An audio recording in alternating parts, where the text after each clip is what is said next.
10, 9, 8, 7, 6, 5, 4, 3, 2, 1.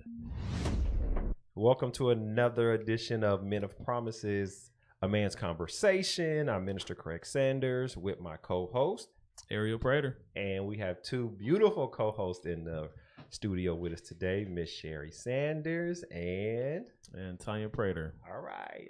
How y'all doing today? Great. Good to see y'all. Good to see you. You know what? It's Yeah. nothing like having some beauty in here. Mm-hmm. Because when I look at this guy over Right. here, And this guy right here. it's It's not the same. It's Yep. not the same. It's not the same. Nope. All right, so we're at another podcast. We want you guys to come again. Your presence is welcome, and we want to say thank you. Anything specific you want to say to our co-host? Yeah. Glad you all are here. It's going to be a great conversation. It's going to be a great conversation. Pretty Again, good.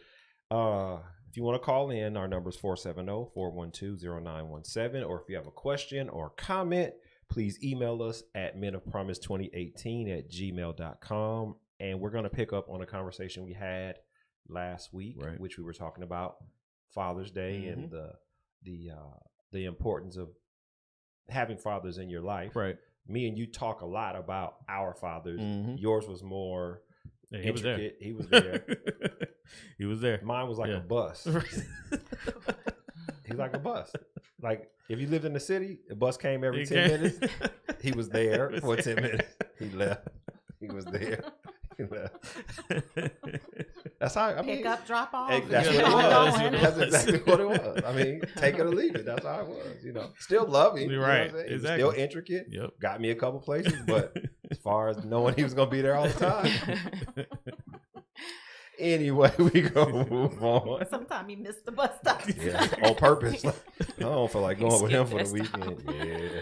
Yeah, and if he was broke, you had to pay a fare. Like, Dad, I gotta give you gas money. Like, God, dog.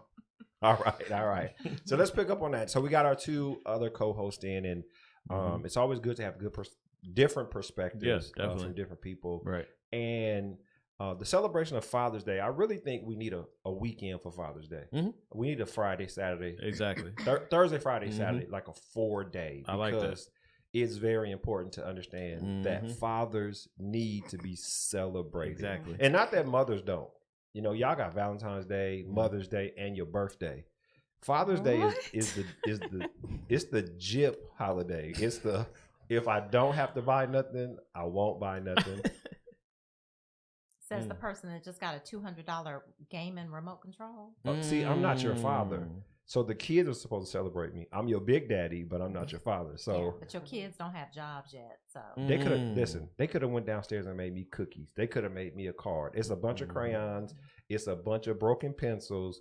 That would have sufficed. I didn't get nothing when I was still happy. I can take the remote control. I didn't say that. I said my children. I already played with my remote control. You can't take Did it you back. really? It's used. You like it? I didn't play with it yet, but Oh. it will be used by the time we get home. But no, it's the gyp holiday. I'm not being personal. I'm just saying, for the most part, there's no line to get into Copeland's on Father's Day. You're right. Because most of the women are cooking for their husbands. Listen, all the yams are not gone at Walmart for Father's Day. That's a good point. Yeah. Is it true? But Did you The cook? women are cooking. They're cooking. Did you cook? But Walmart wasn't busy. No, or No, it because wasn't. break. yeah. Walmart actually. Because women are more proactive in planning. Like I Right. ordered your Father's Day gift months in advance. You should order. Men, we're not like y'all waiting until the Very last last minute. Yeah, and scrambling. That's why everything is gone, and it's hard to get into restaurants because most women already had reservations months in advance. Everything was planned. Everybody It was was at the card organized. station. It Trying was to a- get cards last minute. It wasn't Yeah. busy at restaurants. It was not. I think at Golden Corral, it may have been busy, but that's a regular Sunday for Right, Golden that's- Corral. It's Wait a COVID. COVID did that. Wait a Things minute. changed. You must be talking about some of your ex-boyfriends that waited till the last minute to celebrate you on Mother's Day, because you never had a problem waiting on me. Matter of fact, I like to go out to dinner before or after because I don't like you got to eat breakfast at the restaurant that you at while you're Right. waiting in line Mhm. to eat lunch. Exactly. I don't like that. Yeah, Mother's Day Day, is right? crazy. And Yeah. we make our reservations way in advance for Mother's Day Mm-hmm. because we know everybody's gonna be there. I'll just be honest with you. I'm not the guy that wants to stand in line Mhm. for a dinner. I'd rather cook, Mhm. have it at the house. I'll do something exquisite. Now, Yeah. Sherry's a little different. She wants Mhm. to wait in line, but yeah. It's called I have patience. He doesn't. Or Well- you Yeah, make we that were talking reservation. about that. We just had that conversation. You make that reservation.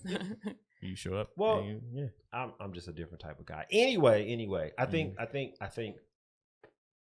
as far as men are concerned, fathers or dads, same role, are doing better with being more responsible for their children, being more responsible for their home, being more responsible for the things that it takes to be a dad. Mhm. And then you have the blended family dad who steps up and takes on a child that's not his own. Mhm. Like you, Right. you took a teenager on. Mhm. I took a 5-year-old on, Mhm. and that was before I had my own children. And Right. same with you. Yes. Guys like me and you really need to be saluted, and that's why we need the 4-day weekend Yep. because we're Exactly. doing twice as much as the Mhm. regular Joe Blow out I there. believe it. Yep. Yeah, we Exactly. are. Yeah, twice as much at patting yourselves on the back. Right. You lucky this podcast is down the street from our house because you would be walking home. There's no way. So, So for we celebrate you. We do. We celebrate you guys.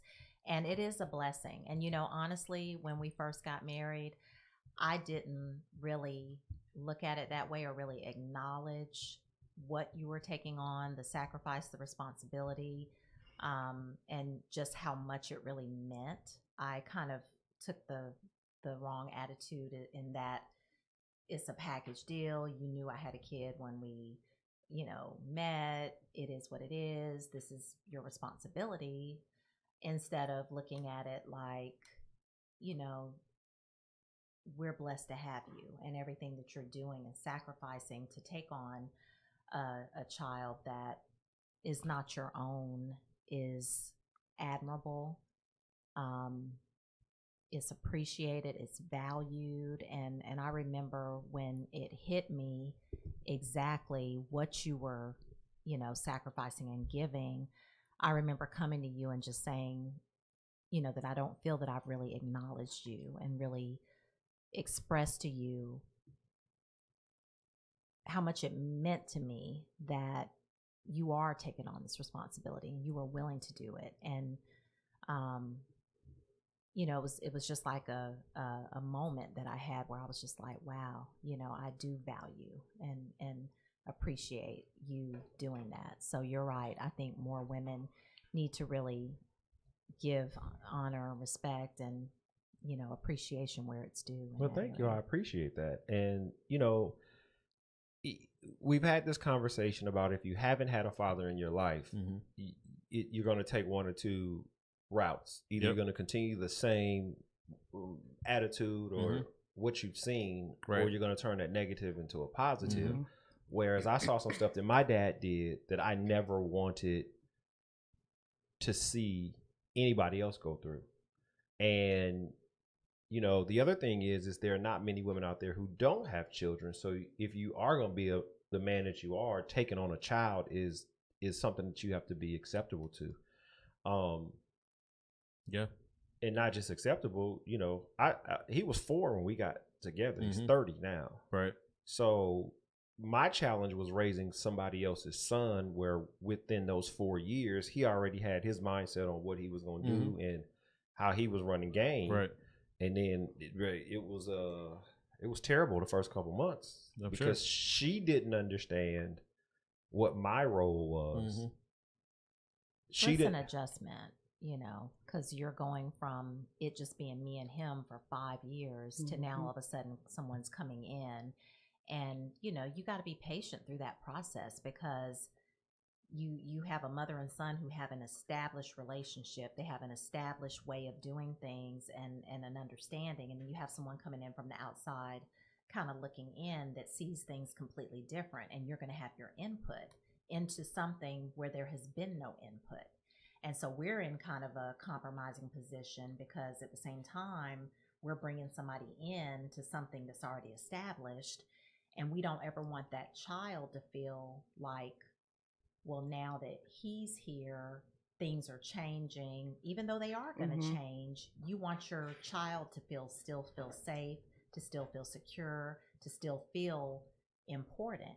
And when you put someone else who you're now having to put first in the relationship, that child can tend to feel like they're being left out. They can feel like, they don't have a place anymore, or they're not as important to the mom anymore. So you're like in the middle, one, trying to keep peace, two, trying to establish the relationship between you two, even though you're doing an establishment of a relationship as well. You almost feel like you're in the middle because you're, and then you're also protective too. You're protective of the child, so. Is that something you guys dealt with? She's kind of spot on, I think, with what we are dealing with. But when we got together, he was a teenager. So, when we got married, he was a teenager. So he's definitely set in some ways that need to be adjusted. And for a long time, it was just me and him, and so it may have worked. Or essentially, I was a single parent, even though his dad is in his life. He's just not as active, and so letting Ariel kind of come in and take some of those responsibilities off of me, I welcome that. And seeing how he can help mold him into a better man. Since he's like Ariel can come right to my now. house and take some of my responsibilities. No, you got a lot of responsibility over there. Yeah, and it's like children can already be manipulative to some degree. They're going to try Oh, to play of people course. back and forth, But in a situation like that, it's even worse because they're like, Mom, you're letting this man come in and establish these rules and discipline me and talk to me this way, and they're just not used to that. So you're trying to explain it to them and telling them it's a good thing, but they don't like it because it doesn't feel good because they can't do what they're used to doing. Right. Yep. They have boundaries that they've never had before. You're setting structure that they've never had to deal with before. Right. And so it's a challenge. And then, when they're coming to us and they don't like it, they're complaining to us and we're Right. in the middle, Right. So we're trying Why to, do we have to we're do trying to this? keep the peace because we don't want you mad and we don't want them mad. It's a very difficult situation to be in. It is. It's definitely, it is a hard situation. Well, it's actually like living the life that you wanted to live and then coming into being a Christian. Because there's structure, there's standards that you now have to abide by, that you need for life longevity and to live this lifestyle. Right. And it's not impossible, but it's important. Because when you have a real man, he's going to step up and he's going to challenge what you guys have brought in. And you're saying, hey, we have to accept him in. But actually, he has to accept you into his kingdom. The two have to merge. Like the saying, when in Rome, you do as the Romans do. I bet you when you go to Vegas, you don't act like you are in Georgia. You go to Vegas, you party, you drink, you eat. Why? Because that's what you do in Vegas. Because that's what we do in Vegas. Mm-hmm. So when you come into see what you didn't see, and this is not a negative, it's just a perspective. When you came into my life, there was a kingdom that was already established of structure and standards. So when God put you in my life, knowing he will be for those same structures and standards that were erected when we got married, they would just expand, they would just grow. The challenge is the growing part, the building on top of something else, the accepting of how am I going to deal with this? And both of us have to accept each other. But you were coming into a kingdom that really was establishing your family, your children, and what God wanted. Not that I was perfect, but that in traveling, in going through the desert, there are going to be some high points and some low points. And there are going to be some dry places and some moist places. And we have to work together as a family, as a unit, to find out what's best for the child.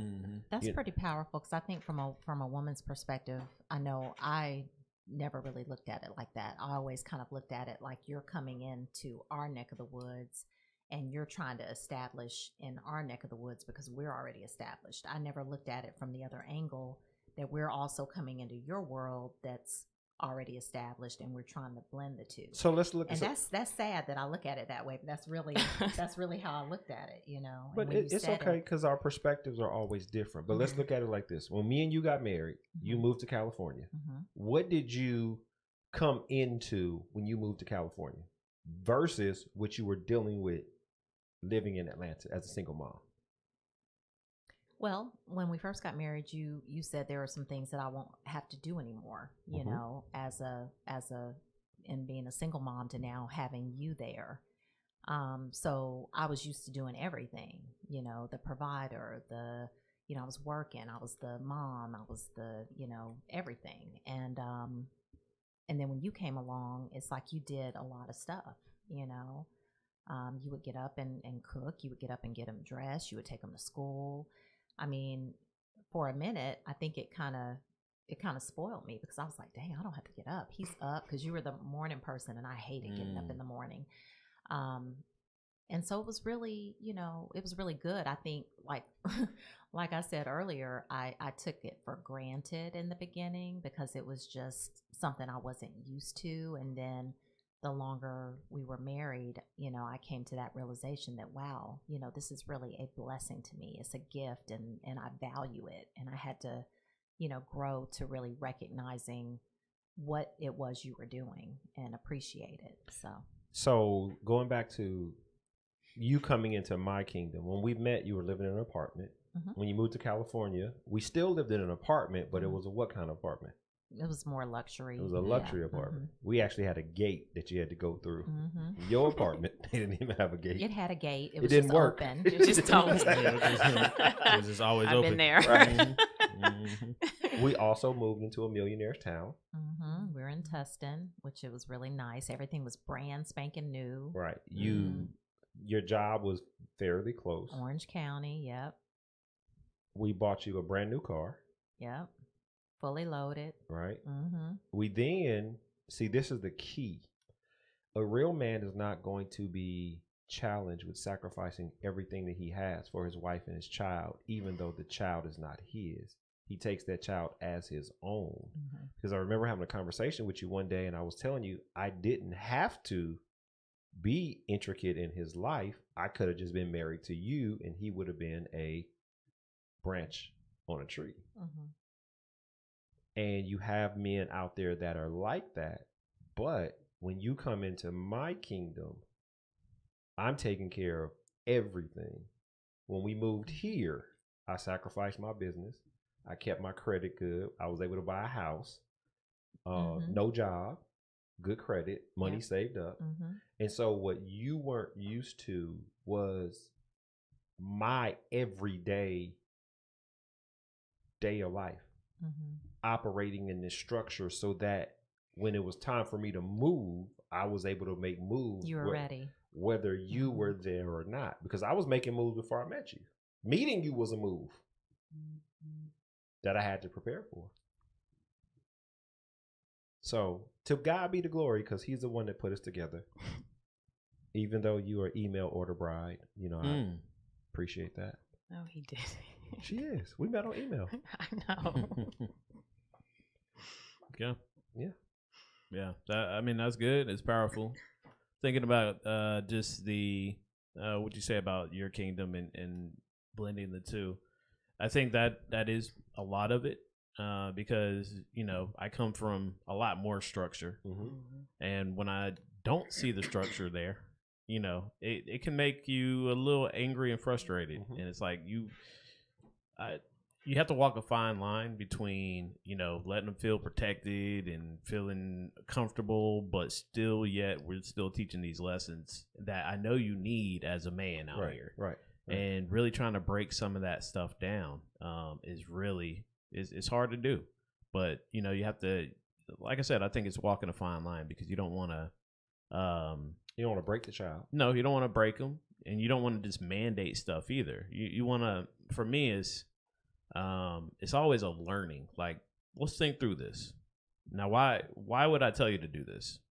Let's think through this. Yeah. It's not a mandate because mandates Like, do it my way. Yeah, exactly. Yeah.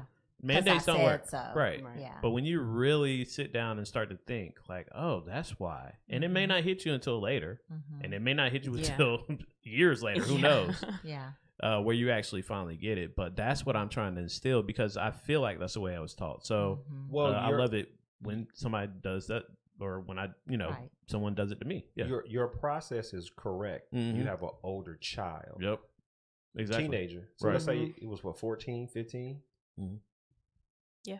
Yeah. I mean, even though he was set in his ways, I had a 4 or 5 year old that, and this is But he was very smart too, though. Right, but he was the man of his house. Right, exactly. And those were things that had to be challenged because there are certain things that, and I'm not taking anything away from mothers, there are certain things that a mother can instill, but when that's your priority, you take his feelings in consideration more than you would take. Exactly. Absolutely. And so we had a problem with him peeing in the bed. So we were a family that we always went out to dinner. We was probably out to dinner 5 or 6 nights out the week. And he was able to drink as much water as or juice or whatever he wanted to. Well, we lived an hour away from my family. Okay. So he fall asleep in the car. By the time we get to the house, he would go to the bathroom. But then in the middle of the night, he would pee in the bed. So my solution was he can't drink any water after 8 p.m. Yeah. And you would have thought Mount Vesuvius erupted in my house.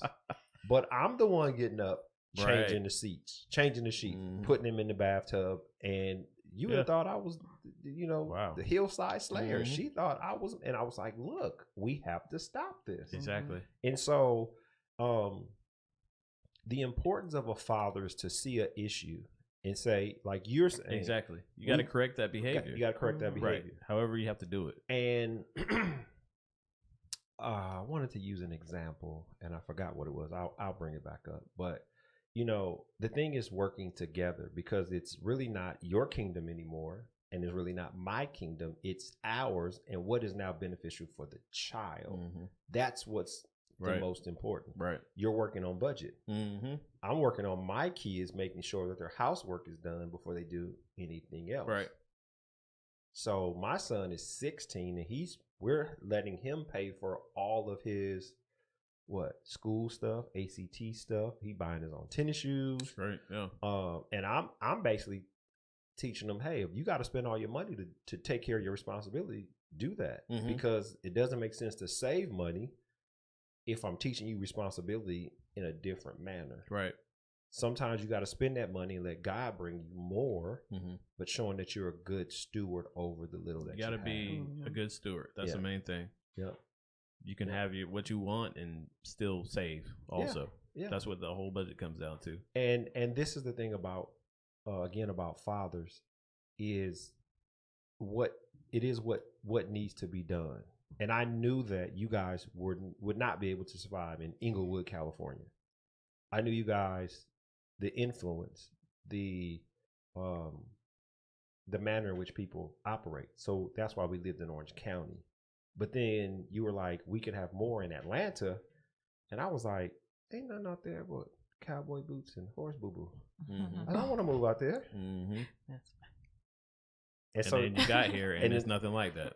Thanks. It was out here where you live at. He came out here and visited and did not want to go back. Exactly. We ended up staying a whole extra week, and then he was like, I think I want to move. No, that's not. No, yeah, that sounds about right. That's what happened. That's not what happened. That is not what happened. I don't even want to go back to California. California ain't nothing. No, I didn't say that then. I said it later on that year.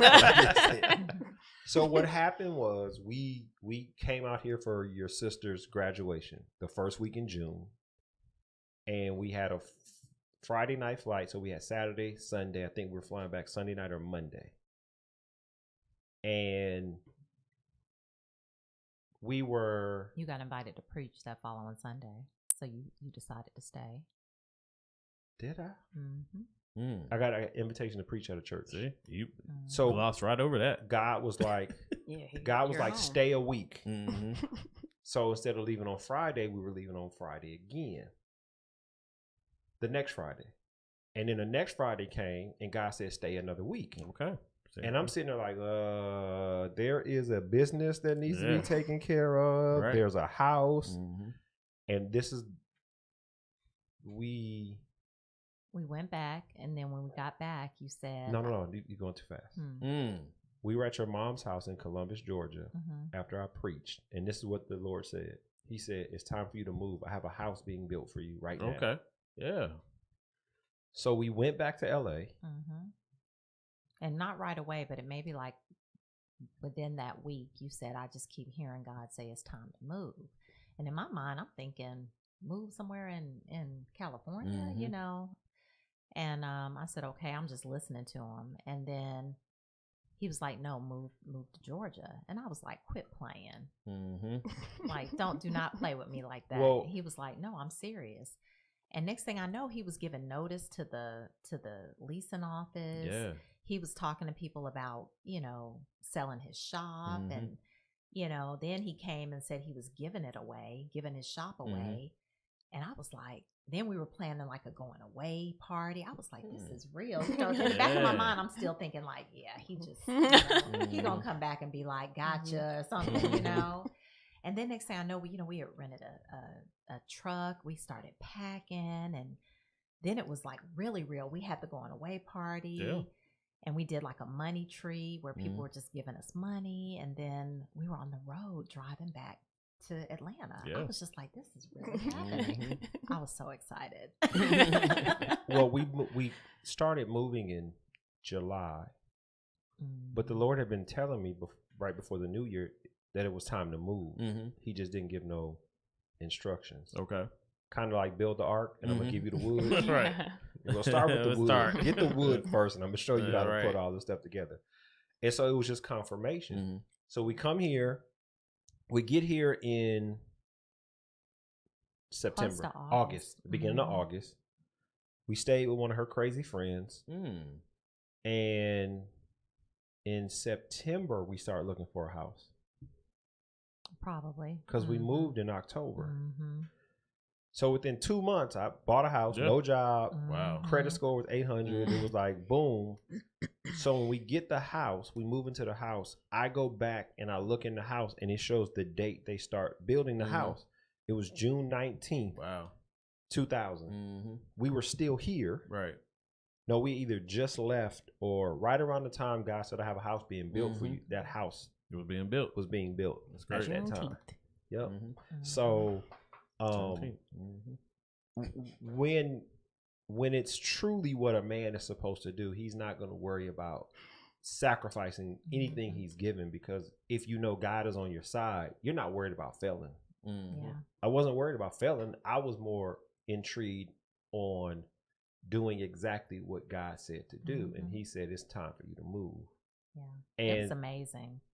I mean, because even the money we needed for the house, like you had already had a savings account established. And, you know, like you said, when you have a true man, a true leader, you know, one who hears from God, then who follows God and is obedient, you know, it's no place that you can't go. And it, you know, being a single mom and relying on yourself for so many years, that was another adjustment, because you have to learn to trust and feel confident that someone besides you has your best interest at heart, you know, because you've been the protector, you've been the provider, you've been everything. And so now to let somebody else come in and step in and kind of take over that role, it's an adjustment when you're so used to doing it all, you know. And just like, you know, in explaining that it's a process, you got to be patient with each other. So anybody that's in that situation, you have to understand that it takes time to break old habits and to learn a new way. And that's basically, what we have to do as single moms. Yeah. Tanya didn't have a problem giving me the provider I part. was just gonna say that was the exact same thing I was gonna say. I want to hear her say it. Can she say it, please? I did. I was like, yes. I don't have to think about it. I don't have to think about this stuff. Let him, and I'll follow. So did your accommodations change drastically when y'all got together? Yes. I went from my 2-bedroom apartment to a nice size home with a lot of bedrooms. Yeah. So the place downtown was her place? No. We actually didn't live together until.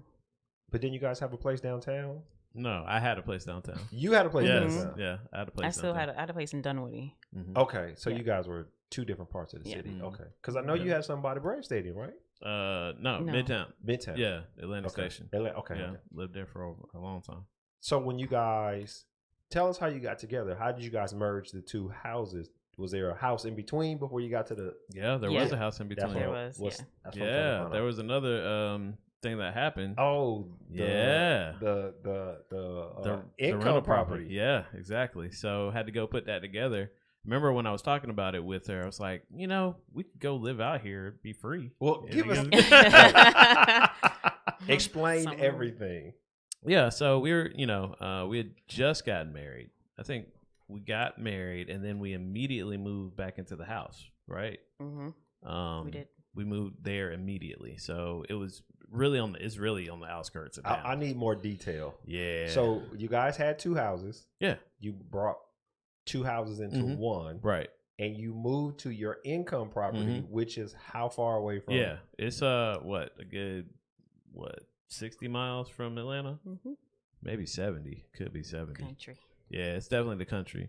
But it was had a vision. I had a vision there of, hey, we can go get out here, we can save money, we can get the property right, which is what we did. So I put, probably $20,000-$30,000 into the house, and got it right for the next person. So, and then once we did that, we moved into our house that we got. The Noah's Ark house. Yeah, we got a nice size house.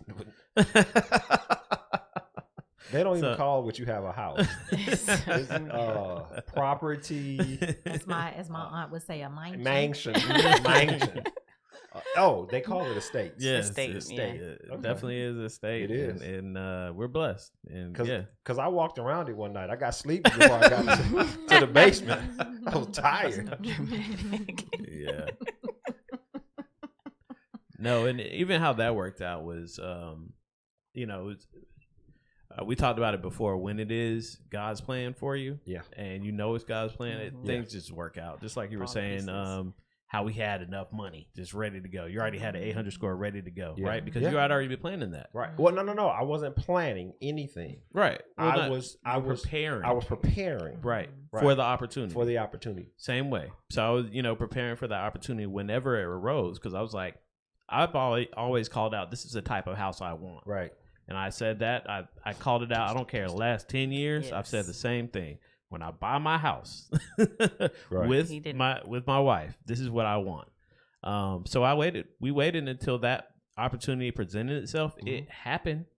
And I saw this house. I've been looking at this house probably 3 or 4 months. And the price all of a sudden went down. I was like, whoa, what's going on over here? And we were in the process of looking. So we looked at 2 houses. Yeah, we did. We looked at 2 houses. In The 2 second different one was neighborhoods. that one that I said, I called up my real estate agent. I was like, hey, let's go look at it. Let's go see. Okay, well, the house needs a little bit of work. I don't care. You see this price? Right. You Right. see where it's at? You see everything that's about to be in it. The house appraised at almost 350 more than what I bought it for. God. That's Look at what God. it appraised at when we Yeah. bought it. So that's what we moved into equity. Right. Right. And then to get it right, putting more money into it and getting it right. I mean, it's Worth almost it. double. Yep. yeah. So So Miss Tanya, how was that transition going from city living to country living? I was actually more okay with it than Ariel. Like he loved the city. Mm-hmm. He I'm a was city more in person. the city. I was kind of in the suburb. I a know bit. that Yeah. about you. Yeah. I definitely like to But do see. you know why? He likes to be in the action. No, he grew up in the country, so the city That's true. life looks very Mhm. appealing because That's you've true. never Well, really it seen was, that. yeah. Yeah. Yeah. It looked appealing, And and it I'm was. the opposite. I grew up in the city, Right. so at an Suburbs older are age, good. I didn't want to live Mhm. in the city ever again. That's why we live where we live. Yeah. No, I like the amenities of the city and how quickly you can get around. Never have to Mhm. drive your car. You can get places in 10 minutes. You know, go to the Hawks game, go to the Falcons game, be there 10 minutes, walk home if you need to. Yeah, I love that. I love leaving 2 hours before the game. Oh my gosh, nobody loves that. Hour drive to get there. We get our food right as the Right. game starts. Sitting down. I might have a 45-minute drive back, Right. but I ain't got to deal with them crackheads Yeah, you're on right. the road. Mhm. But There's you know, trade-offs to both. huh? There's trade-offs to both. Yeah, Yeah. the people is definitely one of them, and the crackheads are serious. And your situation is very similar. That you moved 60 miles away to establish your home. I moved 60 miles away from where I was living Mhm. to establish my home, where I had an hour drive to work every day. Mhm.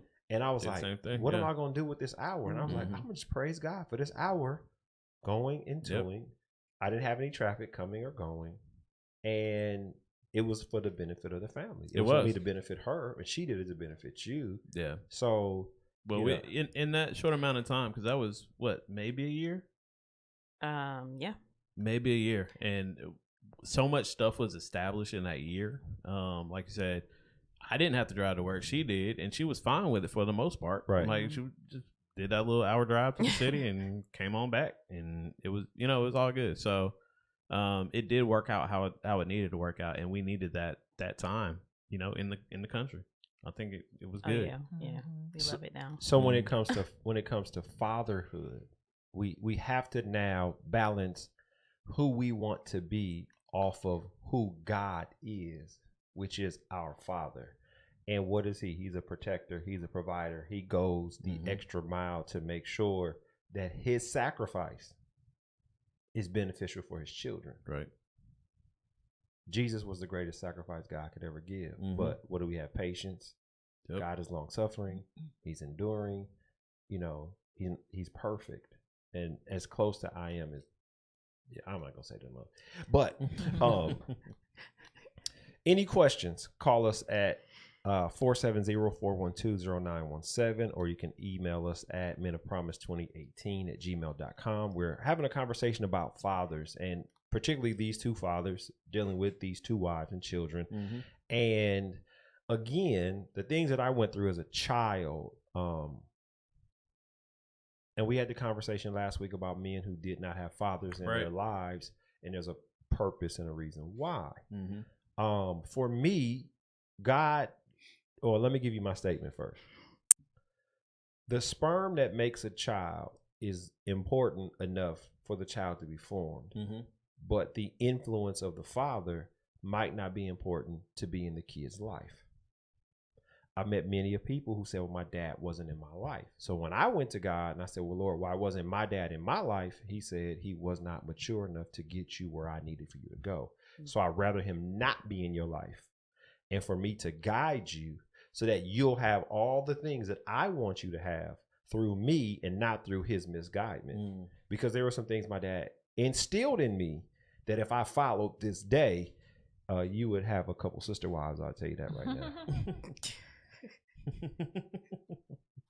I'm being serious. I'm just telling you what I I was wouldn't taught. have no sister wife. Right. I'd be a divorced wife. His face. Ain't no divorce. We said no divorce. So you and Miss Betty would have to get along. Don't you shook your head no when I said we need to get married in 3 months, but what happened? Anyway. No, and so with my dad being in my life, there are some things that he he instilled in me that were good, and there was a lot of other negative stuff. Yep. And God was like, I don't want you being influenced. And actually, what I've now found out it was a breakaway of generational curses that God didn't want me to. Well, I saw it, but He didn't want me being intricate in my life. So He broke me away and said, I'm finna father you. I'm gonna show you the man I want you to be. And so, thus, the challenges in my life that I had to overcome to be the man that I am. But having you as a wife, as difficult as you are sometimes, is a blessing. Because my blessing for things I never prayed for came through marrying you. I don't know if you knew that. Me moving to Atlanta. I didn't know I was difficult. We had that conversation this morning. When I say don't and stop, you're supposed to don't and stop. When I say don't and stop, you keep going. That's not being difficult. That's giving you what you need. That'll really be another, mean it. That'll be another conversation.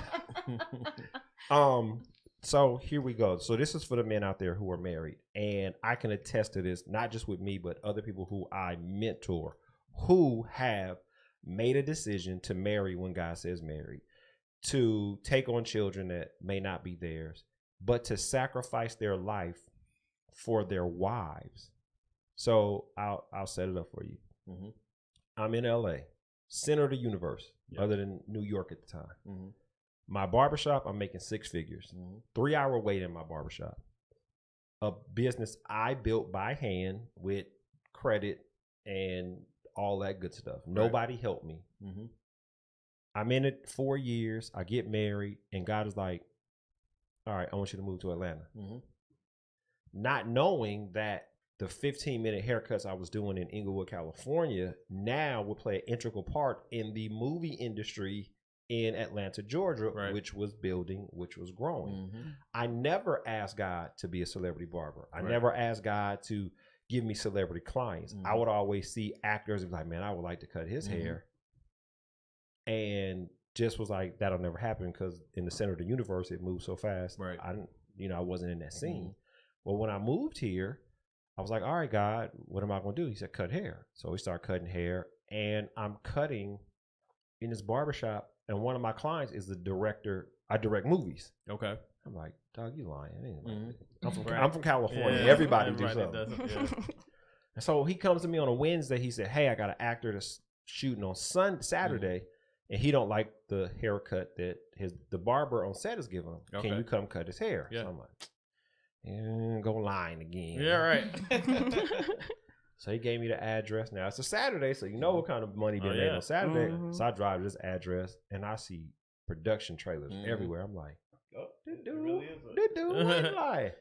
So I get there, and it was Michael Jai White. Oh, okay. Oh, cool. Yeah. Who, whenever I've worked with, has been incredible. But the snowball effect of moving to Atlanta was I intricately got put in a place where not just I was needed, that all the barbers that are in the industry today in Atlanta, especially black ones, are walking in the footsteps of the path that I trailblaze.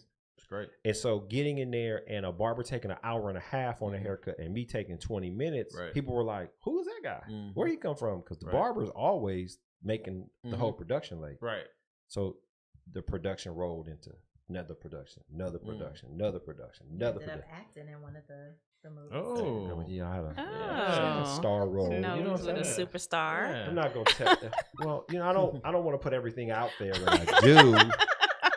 But yeah, it's in the movie. He was barbering in the movie. You were a SWAT person. Don't or something. tell him. Oh, we gotta find this movie. I said I had a star role. Can you wear that SWAT outfit again? All right, we'll talk about that later. Podcast right now, sweetheart. Don't stop. But as I was here, I began to see that the sacrifice that I made for my wife was actually the blessing that God was giving me. And now being one of the top 10 celebrity barbers in the nation, people calling me for classes, people want me to teach at their barber colleges. It was like, all right, I made the right decision because it wasn't about me. It had to be for my family. And that's what a father's supposed to do. It's not about I'm the dad. This is what I'm supposed to do, which is part of his what he's supposed to do. Right. But it's also making the sacrifice for the family for what's best in the leadership of God. You know, the house we bought, the house we're in right now, like they have a mansion. Your sacrifice has basically We have a mansion. established legacy in your family. Right. You know, Right. and that, you know, that's powerful when you think about a man coming in, finding a wife with a child that already has an established family.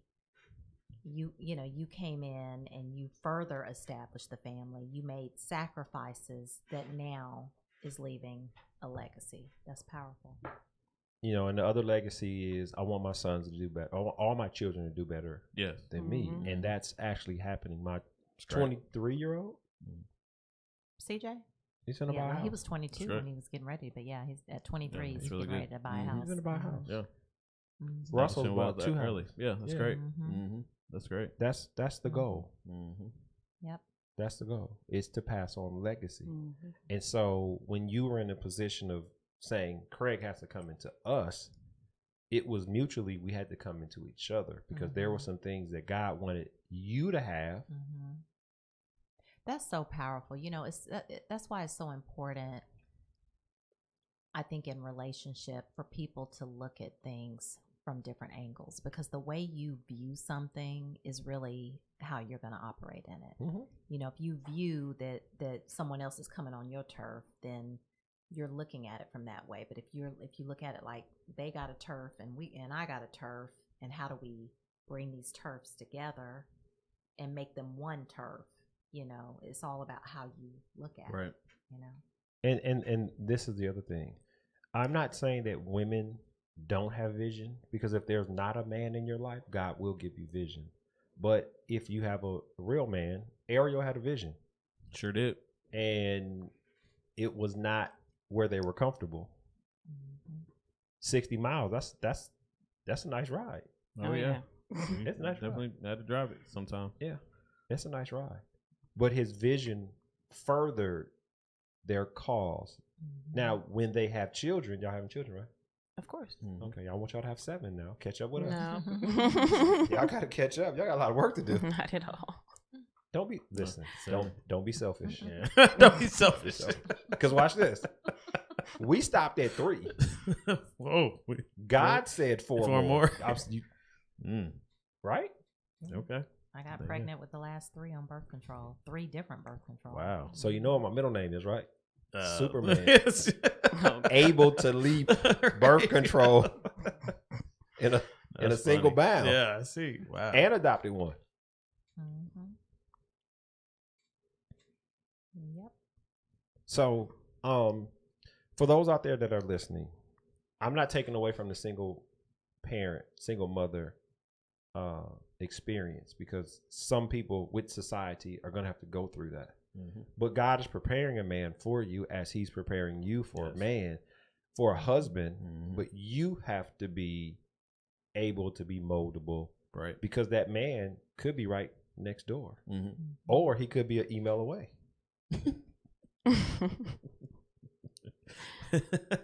I mean, I have to use it as an example because it happened. An email away. You didn't expect all this in this. And when I sent that we email, met through a friend, right? A mutual friend. No, we met through an email. Just an email away. What was our first conversation? It was through email. Right. You emailed me. Your friend did not say, Craig, this is shit. Because I wouldn't give her my phone. I told her she better not give you my phone number. She had already given me. I didn't want to meet nobody that was crazy. I had to make sure you weren't. She crazy. had already given me your address, the city you lived in. I had all that. He decided to contact you by right, email. I decided because I just bought a computer that week and I need to learn how to use it. Try this thing out. Let me try to email her. Hold on. Here we go. Watch this. I just bought this computer. How do you send the email? He's telling the truth. Email, I'm being serious. That's funny. But no, I'm being serious. When the possibilities of me and you meeting. Yeah, it's crazy. You on the other side of the country. You're in California. I'm in Georgia. And the girl that introduced her, us. She moved to Georgia pretty much just to introduce us, and then she moved right back to LA. And I'm telling you right Yeah. now, Wow. it's her fault Mhm. that I've been married to her 25 years Mhm. because she said, "Oh, they would make a nice couple," Yep. Mhm. and we did. But that was God's plan for us. It was. Mhm. So the impossibilities are possible with God. Mhm. Yeah. And single women understand there is somebody out there that wants to marry you, wants to be married to the woman that you are. But you have to be prepared. You have to be open. Because just like you said, I had to come into your world when really you were coming into my world, which protected you, gave you a lot more than what you established or what you already had. It really multiplied it. Mhm. So the car you gave away or I gave away? Yeah, he gave my car away. Paid for, gave it away. Man. Mhm. Yeah, that doesn't sound like wealth building. Okay, so in the in banking, you deposit wealth. I was depositing into the spiritual wealth. Okay. Because All right. the car she was going to make $400 off of, God was like, just give it to the guy. He already struggled. $400. Yeah. Yeah. Yeah. Okay. Gotcha. It was, but No, he But it sold was- my car for $400. Yeah. you just said I Oh. I gave was it just about to away. say. It Okay. was. It You was, said I You gave it determined away. that wasn't It's the a lot more value than of that. the Yeah. car. Okay. She was selling the car for $400. The guy had to ride the bus for 6 hours to get to us. I was like, man, that $400 is not going to make us Yeah. or break us. But what did you get in return? You got me a brand new car. You promised me that you were going to get me a brand new car. Right. And you gave So- it away. so- But I was still mad that he just paid. She's still mad to My this car day. was paid for. Oh, You know? wow. I was just like, That just car was a gave my car. liability. Okay. Well, That's what it was. He didn't want to drive it across country Mhm. or drag it across country. Drive it. I could have put it on my back and carry it across country. His whole family made fun of me because they were like, when I was driving in front of him, he was like, man, I got a remote control in my hand. That car's just going. You remember the Yugos? No. It was yeah, a what? Daihatsu. It was Okay. a Korean Yugo. Daihatsu. Wow. That's what I I didn't had. know anybody owned one of those. Yeah, nobody did own one. It was cute. It was black. It was really Oh cute. my Tinted God. windows. I had love to my sit in the car. back seat just to get in the car. That's how big it was. He did. He did. It was perfect for me, though. Well, it's been a blessing. Yeah. A good thing about it is we are two couples who are friends. We're two couples. We go to we see each other at the games. Mhm. We'll be Mhm. seeing each other at the Falcon games. Did Yep. you get 4 seats this season or just 2? No, just two. Yeah. Okay. Yeah. So you're not inviting us down to. The goal of this podcast is to have a conversation like in a barbershop. It's Yes. a rolling conversation. It doesn't have it has a beginning, but it doesn't have an Right. end. And even though we're talking about fathers, we're talking about the experiences of your children's fathers and how it's blessed you, but what sacrifice a father has to take. Men in the last 20 or 30 years have not been the providers. They have not been the sacrifices that they were supposed to be. And I'm not talking like your dad is Superman, so it's Right. different, but Yeah. like he's 10% Mhm. of 1% of, Right. of No, what's out there. Yeah, definitely. And so it's important when a man has a vision, and even though that vision may be challenging, he's going to see that vision out, whether he's right or wrong. Right. And then, God does not care about us making mistakes because that's part of success. Failure. How many times did the Wright brothers fail at flying this airplane until they got it right? Right. What God wants you to do is succeed, but he wants you to lessen the effect of failure in your life by doing it his way. Right. And so it's important for us to have this conversation because there are women out there who are single parents that are saying, when I get a man, he has to do X, Y, Z, blah, blah, blah, blah, blah. And everything that you wanted me to do, I did, but I did it my way, which established you to then say, wow, he don't love me by my terms or standards or what my expectations are, but I see the love in what he's doing. And it has to be reciprocal for the relationship to work. Just like Tanya had to drive 60 miles, right? But that was part of the vision and what was going on. Was the son with y'all also? Part time. Okay. Yeah. So we had Okay. to make a decision on school and Right. everything. Yeah, because Right. he was still going to school in Dunwoody. Okay. Okay. So Yeah. sometimes I would get up, take him to school, Yep. and go to work. And then go to work. That's what had to happen for a year. Yeah. But we were blessed immensely because by of that year. Yeah. Yeah. So you guys have any last comments about the conversation? Is there anything you want to say to the people out there, or make a statement or comment? No, but I think maybe the next conversation can go into Wait a minute. Wait, hold on. into expectations, because you were just talking about It's called co-host. The co-pilot don't steer the plane.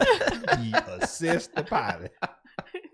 They steer it sometimes. If the pilot is drunk, the co-host can steer it all he wants. No, go ahead, babe. No, I was just saying about expectations. Like, you were just kind of talking about, when things started and you loving me in your way, but me expecting you to do certain things that show me love in that way. And you talk about sometimes the languages of the love languages, but it's not even just that. It's also expectation. So let's talk about expectation, because I think that'll be a really good topic. Because this is the thing. Mm-hmm. Women want men to show their love in affection, which we can. That's not how 90% of the men show affection. They show affection and love in their duties and their responsibilities. Mm-hmm. And part of love is being affectionate. But when a man wakes up and says, I'm finna fix my wife, and I'll share with y'all this. My wife had to be someplace at 6 o'clock in the morning. The brakes had gone out in the car, in her car. So it's 12:30 at night. Me and my son are out fixing the brakes in her car to make sure she was where she was supposed to be at 6 a.m. in the morning. Mm-hmm. So a man is happy in showing his love in providing and protecting and doing things like Right. that. Whereas a woman looks at stuff like that as, in some instances, is that's what he's supposed to do. It's just like an expectation, right? It is. And it's not, I mean, even though we know you love us, but when you do stuff like that, we appreciate it, but it's not looked at like, oh, this is so loving, right? That he's doing this. Right, exactly. It's kind of like, well, he's supposed to, my brakes are out, he's supposed to fix it. Like, but that's what I wanted to get to, that it's really kind of a messed up way, I think, for a lot of us women to view as a man is supposed to do these things, because everything that you do is really a blessing. And it's an act of kindness. It's an act of giving, kind of like when we cook dinner, to us, when we make a nice meal and we've been in the kitchen slaving all day, sometimes men look at it like, well, we got to eat. You know what I'm saying? Like, that's what you're supposed to do. Everybody got to eat. But to us, in some instances, that's an act of love. It is. Like we're yeah. trying to make a really nice meal. We're trying to make what you like. We want you to enjoy it, and we're showing love by doing that. So I think it goes both ways. But yeah, the especially expectations, right? Do you cook?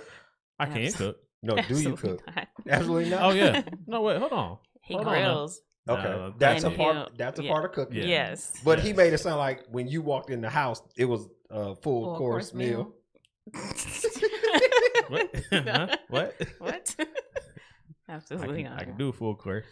But I It's think, been a I just while. want to say, Yeah. as couples, and even, not just about Father's Day, but every day, we need to check our expectations. We need to check how we view the things that our spouse does for us, because all of it should be valued and appreciated and not just expected, Right. because all of it is love.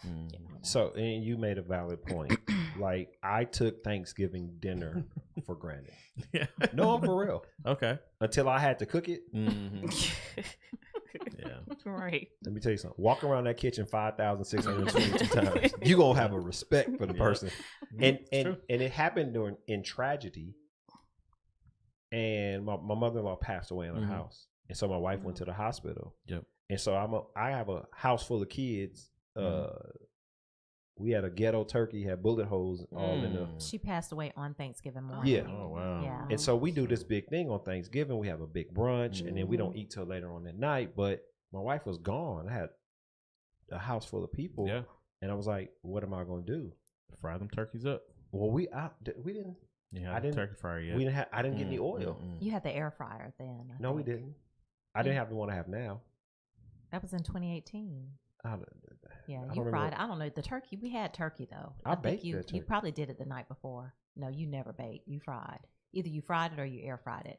But regardless, you made the dressing. You made the. You did it all. You made it all. Yeah. I mean, the cornbread was some sweet cornbread dressing because you put the sugar. You Don't tell substitute people. the sugar Don't for tell the people what flour. my ingredients are. no. But everybody loved it. It No. was like it's the best dressing. I said, "Why is the dressing sweet. so sweet?" Yeah, it tasted like Sweet tasted dressing. like cake, but it was actually You mean- good you mean when the- you married the gravy and Yeah. everything with. I was Yeah. like, Okay. Listen, don't be giving my cooking secrets Some out. little sugar on- in it. Sweet. No, all right. So where I come from, we eat two different type of cornbreads. Have you ever had Marie Callender's cornbread? You got to try a place called Marie Callender's. It's more like cake. It's Yeah. sweet. It's Yeah. Eat that Well, here. we use yeah. Jiffy. We just add the sugar. That's what I made. Yeah. yeah, but She's that was just the used- dressing. That Right. was the When you make dressing. it for. Listen, she's used to Yeah, that you rock don't put the hard sugar in. brick. Oh, no Uh, taste. Yeah, cornbread. No, Nah. but Yeah. you're. Mm. It was Yeah. sweet Nah. dressing. Like I It was- never had. It was Do that. my cake. dressing. We called it cake dressing. Cake dressing. So funny. Mhm. Everybody loved it though. Mhm. They did. I believe I you. was so impressed. I mean, just the fact that he did that. Mhm. That cake You dressing. know, it Your cake meant dressing the was good. world. Yeah. Smile. I was so proud of him. I'm just you mad know? because she's throwing my ingredient list out there. Sugar We having cake and- dressing next year. Sugar and more. And give it gravy. There it is. I was like, we were joking with him too. We said we just need some icing. That's all we need. It's a whole cake. We need some icing to throw. and you're my friend. I'm just saying. You said Gravy icing and then icing. they throw Yeah, and the then we grilled needed- gravy on top of and it. we needed to layer it, you know. Okay. So next week I'll have 3 different co-hosts on the podcast. Mr. Kim, you need to come out the booth next week. Come bring you out of retirement. Oh man. But no, I'm going back to the point. I took Thanksgiving. Mhm. I mean, I would always make the turkey, Right. but she was up at 3 a.m. the Oh, night yeah, it's a before, lot. and then she cooked all day. I never experienced that, and I slept for 2 days after Thanksgiving because I believe it. I was tired. Right. But when I realized what I had been through, and I'm Mhm. thinking of the previous 19 years that I only participated with a turkey and all that she did, I was just like, this ain't fair. Yeah. And I went to her and I apologized and I told her how much I appreciate everything she does for Thanksgiving. I did it one time. I'll never do it again.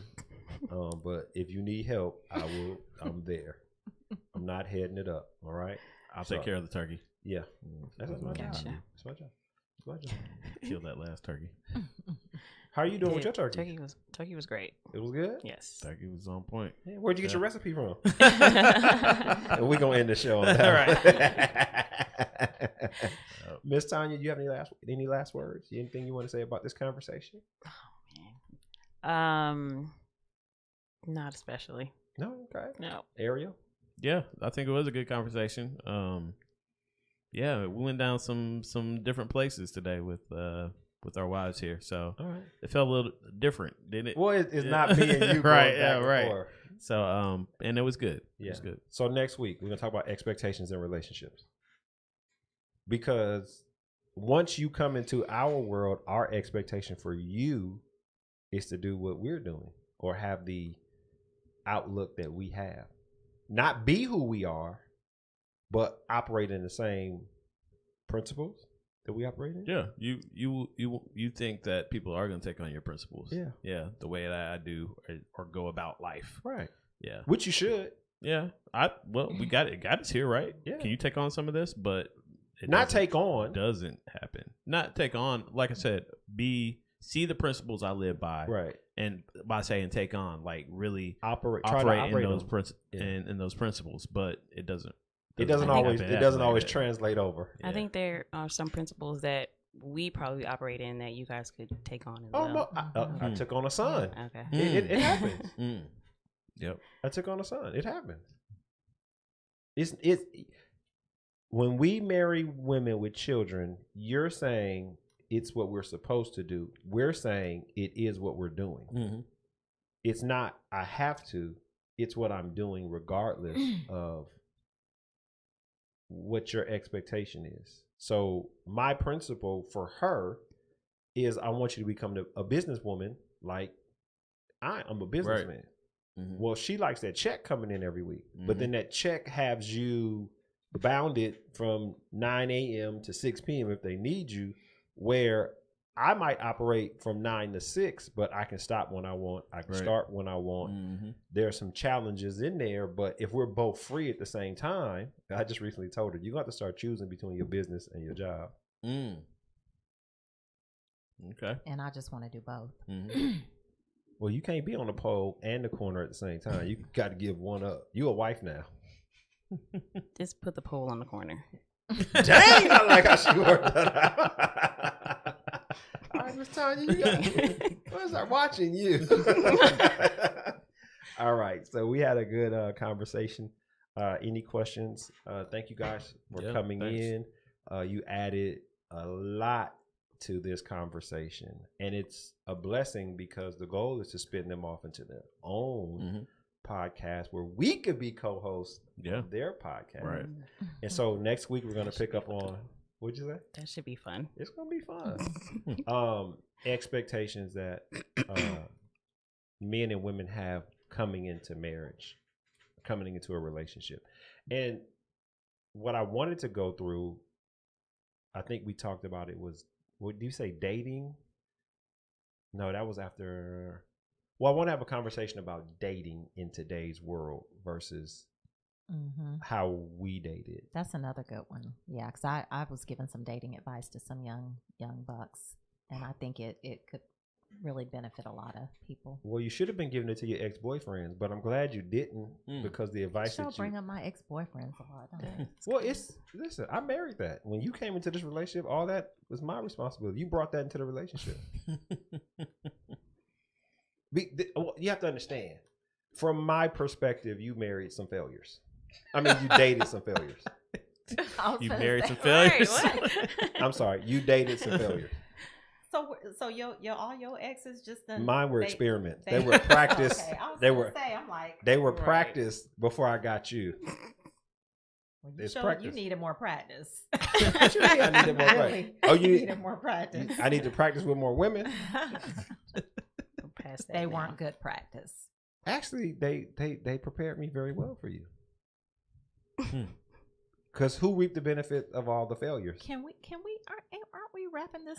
Yeah, it's a wrap. up? All right, it's a wrap. Yeah. It's a wrap. Mr. Kim, is it time to wrap? You know what? When did y'all ever go to a Catholic church? No. You know the Catholic Church is the Craig, this is Moses. Jesus is coming. Want to see it go Time to on. wrap. Time to wrap. All right, we'll pick up next week where we left off. Again, great having you. Thank you, Ariel Prater, Ms. Prater, Ms. Sanders, and we'll pick this up next week. Blessings. We out. All right.